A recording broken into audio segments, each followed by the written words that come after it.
अब ये जो C3 साइकिल है ये स्ट्रोमा ऑफ क्लोरोप्लास्ट हो रही है in mesophyll cells in case of C3 plants and in bundle sheath cells in case of C4 plants. ये चीज ध्यान रखनी है। C3 C4 अगले टॉपिक में कवर करेंगे। आज का मकसद सिर्फ C3 प्लांट समझना है।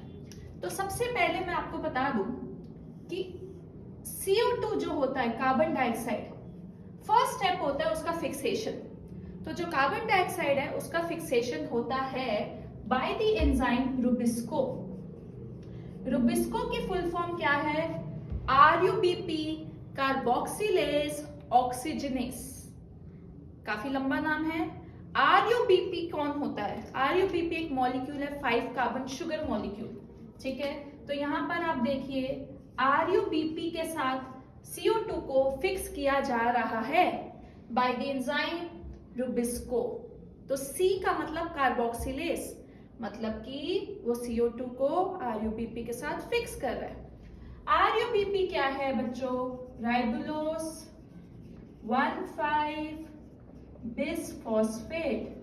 राइबुलोस 1,5 बिसफॉस्फेट। राइबोस याद है आपको? राइबोस वो डीएनए में होती है, सॉरी आरएनए में होती है। डीऑक्सीराइबोस डीएनए में होती है। यहाँ पर राइबुलोस है कीटोन शुगर। वहां पे राइबोस क्या थी? Aldehyde sugar. यहाँ पे राइबुलोस क्या है? Ketone sugar. तो आप देख सकते हैं पहले स्टेप में कार्बोक्सिलेशन हो रही है, CO2 RUBP के साथ फिक्स हो रहा है with the help of enzyme Rubisco. तो हम इसको मार्क कर देते हैं फर्स्ट स्टेप कार्बोक्सिलेशन। अब बच्चों अगर आपको पता हो कि ग्लूकोज को चाहिए 6 कार्बन डाइऑक्साइड, तो मतलब ये C3 साइकिल 6 बार होगी, क्योंकि एक CO2 एक साइकिल कर रहा है, तो 6 CO2 6 बार साइकिल करेंगे, राइट? तो मैं बार बार 6 बार क्यों दिखाऊं? मैं क्या करूंगी यहाँ पर? मैं इंटू 6 कर दूंगी, मतलब मैं 6 CO2 एक साथ ले रही हूँ। ठीक है, ऐसे ही RUBP में मैं क्या कर दूंगी? इंटू 6। इतनी बात समझ आई? तो RUBP कितने कार्बन है? 5 कार्बन। CO2 कितने कार्बन है? 1 कार्बन। तो 5 कार्बन एंड 1 कार्बन कंबाइन हुए कितने कार्बन बने? 6 कार्बन।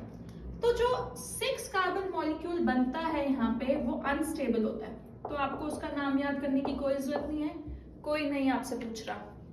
तो आपके 6 मॉलिक्यूल्स बन गए एक 6 कार्बन के। ठीक है, ये अनस्टेबल है, ये टूट जाएगा 2-3 कार्बन मॉलिक्यूल्स में।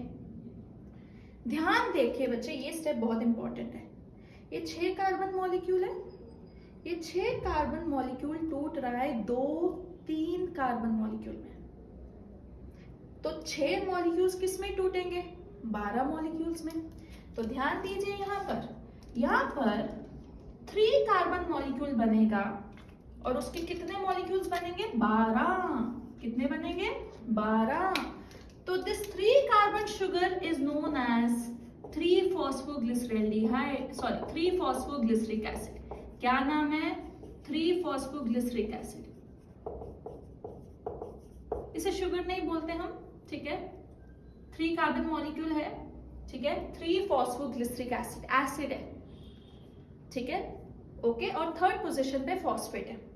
इतनी बात समझ आई? 12 मॉलिक्यूल्स हैं 3 कार्बन मॉलिक्यूल के।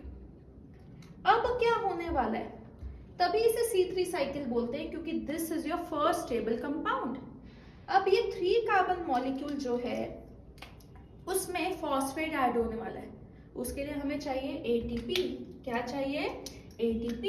तो यहाँ पर ध्यान से देखिए, तो यहाँ पर 12 मॉलिक्यूल्स किसके बन जाएंगे? 1,3 बिसफॉस्फोग्लिसरिक एसिड। यह आपने DPG ब्रीदिंग चैप्टर में भी पढ़ा होगा। बिसफॉस्फोग्लिसरिक एसिड ग्लाइकोलिसिस में भी पढ़ा होगा। यहाँ पे 3-फॉस्फोग्लिसरिक एसिड था, ये है बिसफॉस्फोग्लिसरिक एसिड, BPGA। मतलब फर्स्ट पर भी फॉस्फेट लग गया, पहले थर्ड पे था, अब फर्स्ट पे भी लग गया। तो यहाँ पे कितने ATP चाहिए होंगे बच्चों? 12 ATP, क्योंकि 12 मॉलिक्यूल्स है ना, नजर आ रहा है? 12 मॉलिक्यूल्स हैं 3-फॉस्फोग्लिसरिक एसिड के, और 12 ही मॉलिक्यूल्स 1,3 बिस फॉस्फोग्लिसरिक एसिड के बन रहे हैं तो 12 एटीपी चाहिए। सिंपल। अब बिस फॉस्फोग्लिसरिक एसिड बनेगा 3 फॉस्फोग्लिसरैल्डिहाइड, एल्डिहाइड। एसिड से एल्डिहाइड जाएंगे तो क्या होगी? क्या होगी बच्चों? रिडक्शन। क्या होगी? रिडक्शन। तो 12 मॉलिक्यूल्स किसके बनेंगे? ट्रायोस फॉस्फेट शुगर जिसका नाम है 3 फॉस्फोग्लिसरैल्डिहाइड। 3 फॉस्फोग्लिसरैल्डिहाइड। इसकी एब्रिविएशन कैसे होती है? 3PGAL। बच्चे ना PGA और PGL में कंफ्यूज हो जाते हैं। इसको बोलते हैं 3PGA और इसको बोलते हैं 3PGAL। एल्डिहाइड के लिए AL और A के लिए एसिड। तो एसिड अल्टीमेटली एल्डिहाइड बन रहा है, रिडक्शन हो रही है। रिडक्शन के लिए हमारा सुपरमैन मॉलिक्यूल कौन है जो लाइट रिएक्शन में बना था? NADPH। लाइट रिएक्शन में ATP भी बना था, NADPH भी बना था। तो यहाँ पे रिडक्शन के लिए अपना हाइड्रोजन और इलेक्ट्रॉन्स कौन देगा? NADPH देगा। ठीक है, तो यहाँ पर आपके क्या हो जाएंगे? 12 NADPH किस में कन्वर्ट हो जाएंगे? 12 NADP प्लस। NADPH तो ऑक्सीडाइज हो गया, हाइड्रोजन रिमूव हो गए, इलेक्ट्रॉन्स रिमूव हो गए। ठीक है, NADPH की फुल फॉर्म याद है आपको? Nicotinamide adenine dinucleotide phosphate. N is for nicotinamide, vitamin B3, adenine dinucleotide phosphate और H होता है रिड्यूस्ड।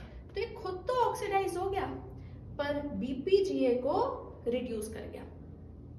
ठीक है, ये बहुत इंपॉर्टेंट स्टेप है। सो सेकेंड स्टेप एनसीईआरटी क्या कहती है? रिडक्शन। क्या कहती है? रिडक्शन। पहला स्टेप क्या कहती है? कार्बोक्सिलेशन।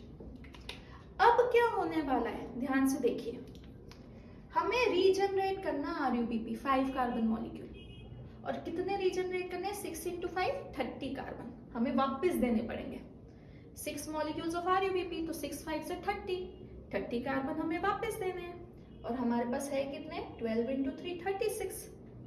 तो 6 कार्बन मॉलिक्यूल हम निकाल लेंगे, उसे ग्लूकोज बना लेंगे, शुगर्स बना लेंगे। बाकी 30 कार्बन हम साइकिल में वापस देंगे। क्लियर है?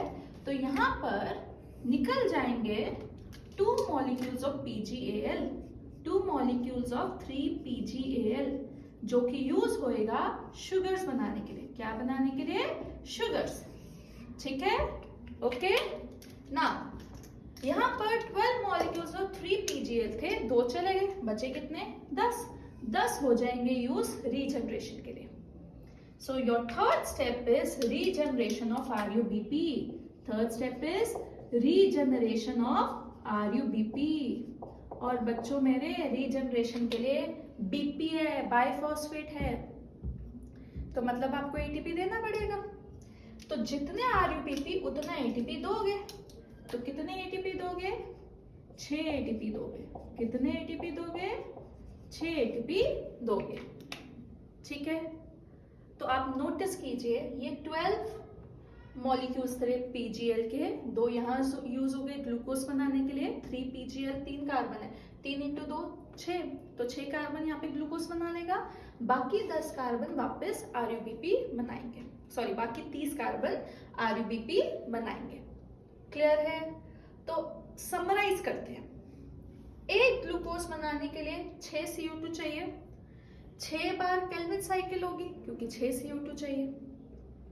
ATP कितने चाहिए? 12 + 6 18। और NADPH कितने चाहिए? 12। ये भी नीट क्वेश्चन है। ठीक है, ये भी नीट क्वेश्चन है।